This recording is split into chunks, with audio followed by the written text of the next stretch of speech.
Emperor Napoleon I might be the most famous Bonaparte, but his sisters, Elisa, Pauline, and Caroline, were also pretty epic. This episode of Footnoting History is all about their dynamic personalities and fascinating exploits.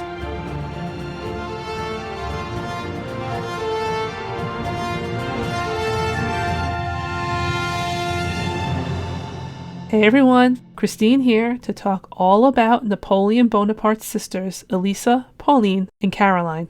These three women had extremely different personalities, but they all enjoyed being put in places of power and influence, living extravagant lives, and they had a penchant for giving Napoleon a headache. But before I start, please note that we have captioned versions of this episode on footnotinghistory.com and youtube.com/footnotinghistory. Also, as a disclaimer, I apologize in advance. Languages are my forever weakness, and while I always do my best, I know there might be pronunciation slips. So, Napoleon's sisters. In order to understand them and their place in the world, let's start by considering the family as a whole. The Bonaparte family's roots were on Corsica, an island that could be described as both off the coast of France and off the coast of Italy. The patriarch of the family was Carlo, also called Charles. He supported Corsica's independence, but eventually accepted French control. Charles passed away in the 1780s before Napoleon rose to power. Charles's wife, the formidable matriarch, was named Letizia. She would not only ride the wave of Napoleon's success, she also had no problem telling him when she thought he was wrong, and outlived him by over a decade. From these parents, the world received the 8 Bonaparte siblings. In birth order, they were Joseph, born in 1768, Napoleon, born in 1769, Lucien, born in 1775, Elisa, born in 1777, Louis, born in 1778, Pauline, born in 1780, Caroline, born in 1782, and Jerome, born in 1784. So, Napoleon rose up through the French military, originally seizing power in 1799 from the unstable government formed in the aftermath of the French Revolution's Reign of Terror. He was initially part of a new government called the Consulate, where he and 2 others were supposed to serve as consuls for specific terms. Only, Napoleon rather quickly made himself consul for life, and then became emperor in 1804. At that point, every single Bonaparte sibling was under the age of 37. That is a young ruling family. What then did all of this mean for Napoleon's sisters? Let's start with Elisa. Although Elisa was originally Maria Anna, she was known as Elisa for the vast majority of her life. As I mentioned, Elisa was born in 1777. As a child, her father secured her a spot at an elite school in France that had been founded ages prior by Madame de Maintenon, a mistress of King Louis XIV. While there, Elisa learned to read and write, a bit of history, how to dance and make herself look good, all the things you would expect. When the French Revolution began, that's where Elisa was, and Napoleon visited. He found she had an aristocratic air to her that made him suspect that had she known he supported the revolution, she might not have wanted to see him. When violence was erupting as the revolution gained momentum, and being in any way aristocratic was not a good thing, Napoleon removed her from the school for her own safety. A few years later, Elisa turned to Napoleon for a dowry. She wanted to marry a man named Felice, or sometimes Felix, Bacciochi. He was from a prominent Corsican family, and, well, that was pretty much all he had going for him. He also liked playing the violin, but allegedly wasn't very good, nor was his personality exciting. Still, the couple married in June of 1797. Although Napoleon technically approved of it, once he successfully launched his coup and took over the control of things in 1799, he lamented the situation. Elisa being married meant he couldn't arrange a better match for her now, and according to Napoleon's stepdaughter Hortense, despite Felix being, quote, of good family, honest, and kind, he did not come up to the consul's wishes. Elisa is often called the brightest sister, but also the least pretty and definitely not the nicest. The thing is, all the Bonapartes, literally all of them, had the ability to be vicious and petty. For example, none of the sisters liked Napoleon's first wife, Josephine, and they didn't hide it. Famously, when Napoleon and Josephine were crowned emperor and empress, the sisters threw fits about having to carry Josephine's train. They mostly, though, could also turn on the charm. However, Elisa was known for being very selective about who she turned on the charm for, and, as a result, she had a reputation for being unlikable. When Napoleon became emperor in 1804, his sisters made it known that they would accept nothing less than fancy titles and treatment. Embracing elitist attitudes was not a problem for these ladies. Napoleon complied and made them imperial highnesses. Elisa was the first to get a station for foreign influence and power, which riled up jealousy in her younger sisters. But the thing is, Elisa had a genuine interest in governing, and so Napoleon made use of it. He placed her in modern Italy by making her princess of Piombino and Lucca.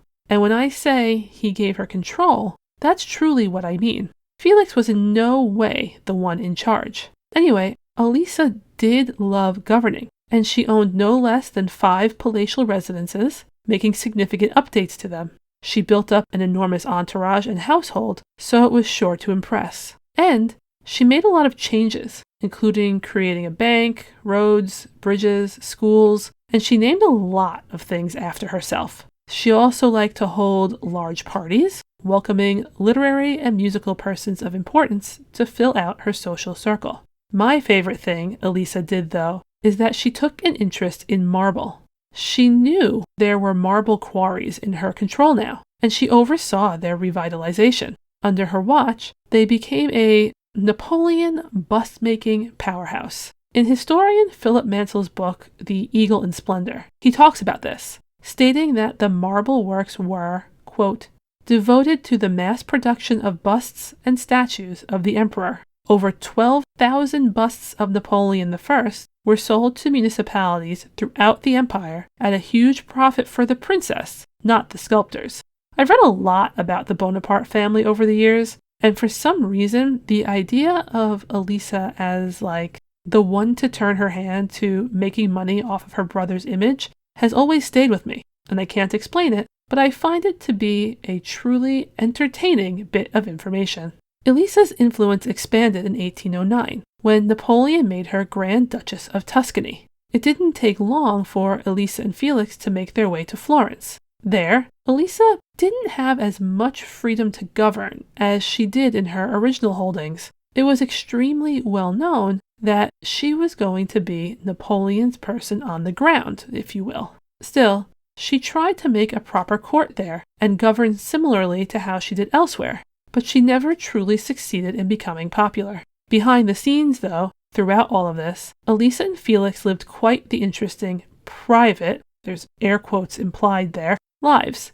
Although they outwardly appeared as a united front, both of them had lovers. For Elisa, it included people like famous composer and violinist Paganini and her grand equerry. For Felix, there were rumors that some of the women he took as lovers were actually chosen for him by his wife. When, eventually, Napoleon's hold on the empire began to crumble as Allied forces looked poised to win, his family members took different tactics to stave off also being defeated, but ultimately, everyone suffered. Initially, Elisa was run out of Florence, and she tried to keep a hold of her own power by cutting ties with France. Still, when Napoleon was exiled to Elba, much of the furniture he had there came from his sister, so she certainly hadn't forgotten him. Nevertheless, Elisa could not retain control. Her family had to accept their glory days were over, and they settled in Trieste. In 1820, Elisa, who had been in bad health for some time, was dealing with weight issues, lost hair, etc. Well, she caught a fever and passed away at the age of 43. Her husband passed away much later, in the early 1840s. Although the couple had several children together, only one, a daughter named Napoleon Elisa, lived to what we would call older age. I mention her largely because she lived until the age of photography, so we have a picture of her, and I'm going to link it on our site because the first time I saw it, I did a triple take. She looked exactly like what I would imagine Napoleon looked like if he'd been around in the age of photography, but in a dress. The likeness was so uncanny as to be unsettling.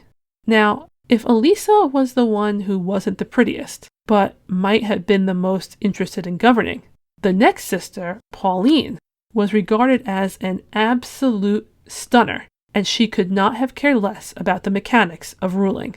Born in 1780, Pauline, who went by other names at times such as Maria Paola, Paoletta, and Paulette, is often regarded as Napoleon's favorite sister. Her looks were always a topic for commentary. However, she was the least educated of the three sisters, and entered her teen years with a reputation for acting like a silly schoolgirl and indulging in inappropriate romantic dalliances. Although an initial marriage match for Pauline fell through, in June of 1797, on literally the same day and in the same location as her elder sister Elisa, surprise, she married French military officer Victor Emmanuel Leclerc. He was both in love with Pauline and loyal to Napoleon, two things that worked in his favor. Soon, Pauline gave birth to a son. He would, unfortunately, die of a fever when he was still quite young, around age 6, and would also be Pauline's only child. The small family remained in Europe during Napoleon's rise to the consulate, but once he was in power, he had a big move in store for them. As consul, he turned part of his attention to the French colonies in the Caribbean. One, Saint-Domingue, which is now Haiti, wasn't as under control as Napoleon wanted. He told Leclerc to go there to prevent Toussaint Louverture from continuing to rile up the population and erode French control in favor of control of the Haitians by actual Haitians. The family and the force backing Pauline's husband arrived in 1802 and, understandably, immediately faced resistance. For Pauline, life there was terrible and uncertain and dangerous. Ultimately, it also cost her husband his life. He faced off against Toussaint Louverture, and the result was that the Haitian leader was arrested and sent to France. But any glory he felt was to be short-lived, for before he had been in the colony a year, he was felled by yellow fever. A distraught Pauline was back in France, widowed, with her son, in early 1803. In her mourning, she placed her hair with him in his coffin. She also had his heart placed in an urn, upon which part of the inscription read that she, quote, enclosed in this urn her love with the heart of the husband with whom she shared dangers and glory. However sad she might have been, Pauline would not be lonely, because she hated being bored, and she hated the restrictions of being in formal mourning. Quickly, she was married again, this time to Prince Camillo Borghese, of a long, high-standing family from Rome. This union was, well, financially lucrative, and it came with a lot of established connections, but that razzle-dazzle couldn't make their personalities a long-term match. Although Pauline initially joined her husband in Rome, the cracks in their relationship, and her firm belief that Rome's society was severely lacking in comparison to Paris's, meant they weren't bound to live in close quarters for long. Napoleon told her in no uncertain terms that she needed to behave, but Pauline decided to not do that, and the pair spent the majority of their time living apart. The marriage was, however, the reason for arguably the most enduring image of Pauline, an impressive marble statue called Venus Victrix. It depicts Pauline as Venus, breasts on full display, reclining on a chaise and holding an apple. Her husband had commissioned the artist, Antonio Canova, to create it early in their marriage. Pauline chose to be depicted as Venus, and the statue became famous quickly. I've linked to that on our site too.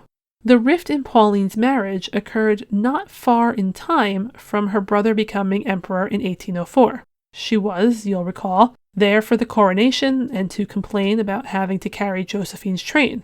She did not complain, however, when earlier that year she was made an imperial highness, or when Napoleon gave her husband a new position centered at Turin, which made him quite far removed from her geographically. In fact, she quite liked the distance and rebuffed Napoleon's efforts to get her to go to him, though she did at least briefly visit.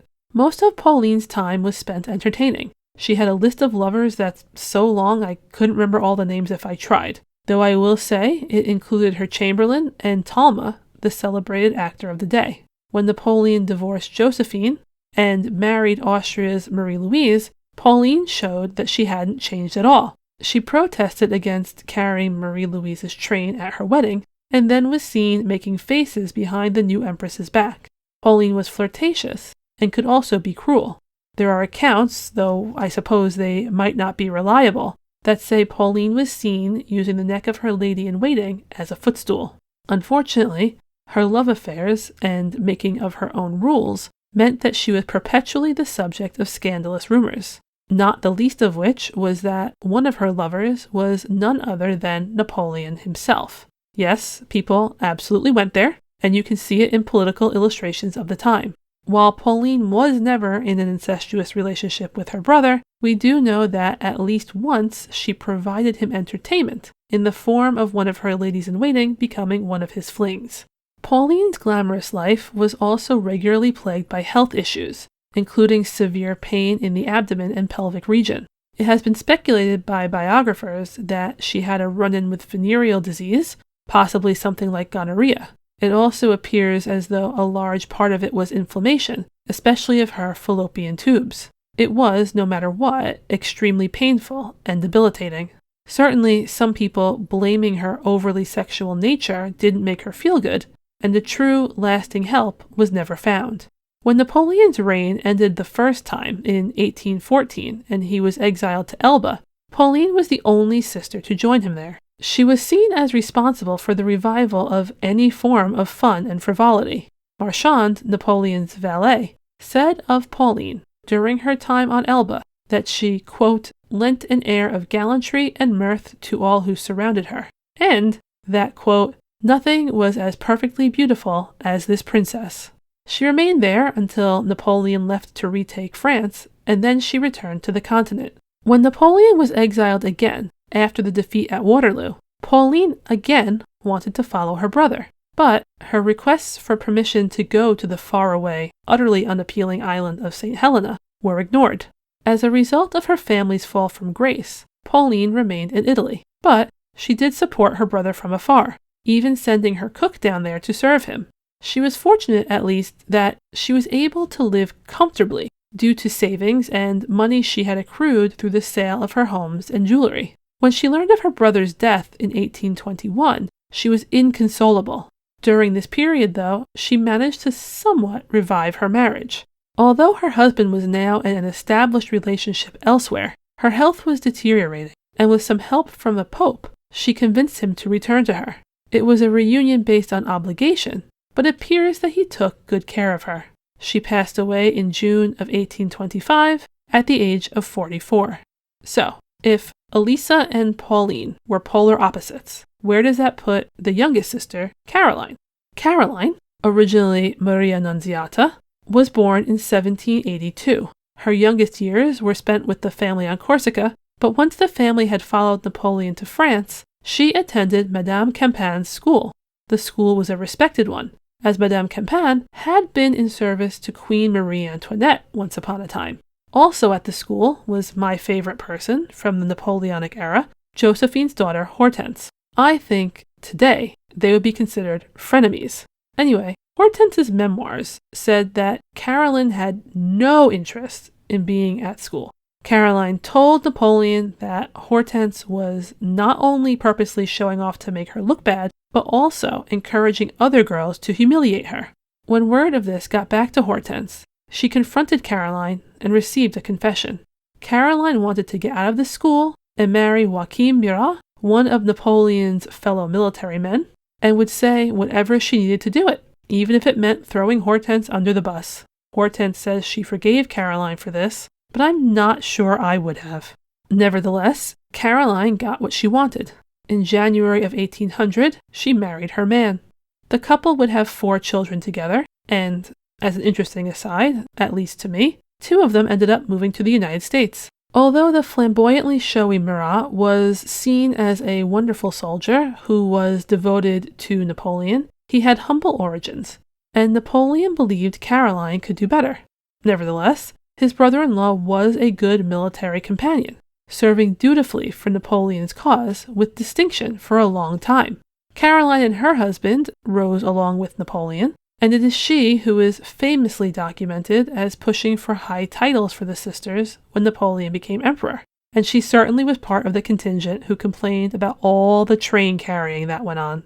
In 1806, the couple was given the Grand Duchy of Berg and Cleves, but then in 1808, they were elevated to King and Queen of Naples. They would spend significantly more time and effort focusing on Naples than they ever did on Berg and Cleves. Like Elisa with Tuscany, Caroline and her husband were intended to be Napoleon's representatives on the ground. As such, they modeled much of their court after what was happening in Paris, though of course with their own spin. They redecorated and filled their courts with desirable people, embracing their status both in the sense of being lavish and trying to take care of Naples by creating schools, a naval academy, and other improvements. Now, if Elisa was unlikable but useful and smart, and Pauline was beloved and beautiful but frivolous, Caroline was somewhere in the middle, though she did share their penchant for taking and discarding lovers.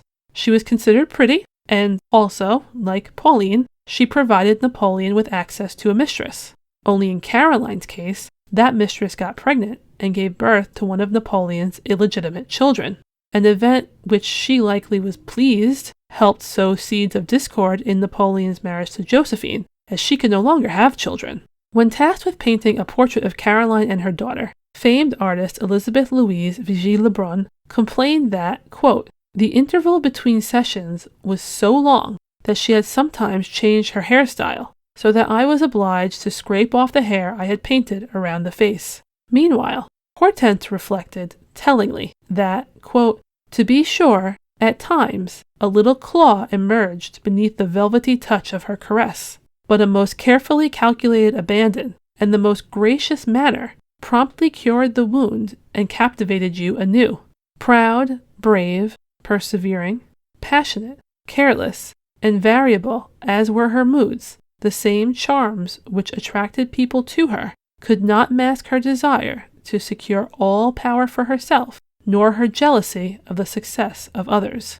So, Caroline could charm, but she could also harm. Still, she did have an interest in reforms, renovations, and discovery. During her time as Queen of Naples, Caroline developed a true admiration for archaeology. She loved to tour archaeological sites like Pompeii, and is regularly credited with pushing to expand the efforts at the site, while also proposing new approaches. Plus, we know that she liked to take some of the findings and display them where she resided, creating almost a personal little museum of some of her favorite finds. Hortense was right, though, about Caroline's desire to hold and maintain power. She often acted as a mediator between her husband and her brother, but there were multiple occasions when her husband was away on military campaigns and she ruled Naples solo and did a great job at it. Still, the husband and wife didn't trust each other much at all, which often caused issues.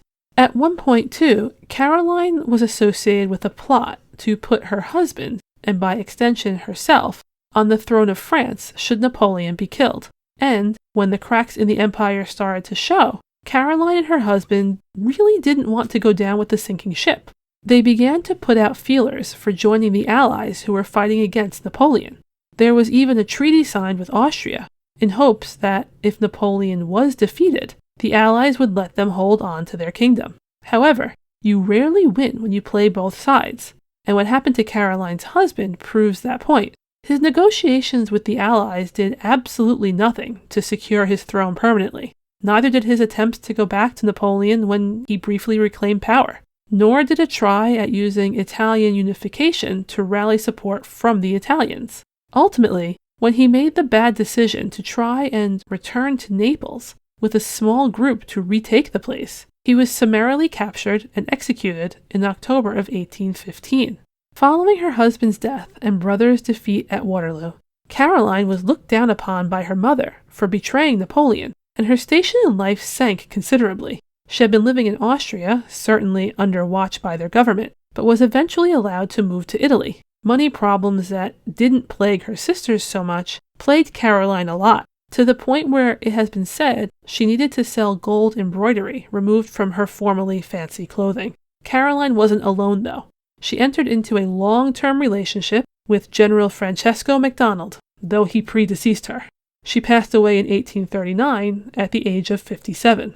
And with that, we reach the end of our look at the lives of Napoleon's sisters. I really, really love talking about them and would love to have been a fly on the wall when they were all in the same space, because imagine the personalities and the drama. I hope this made you find them fascinating too.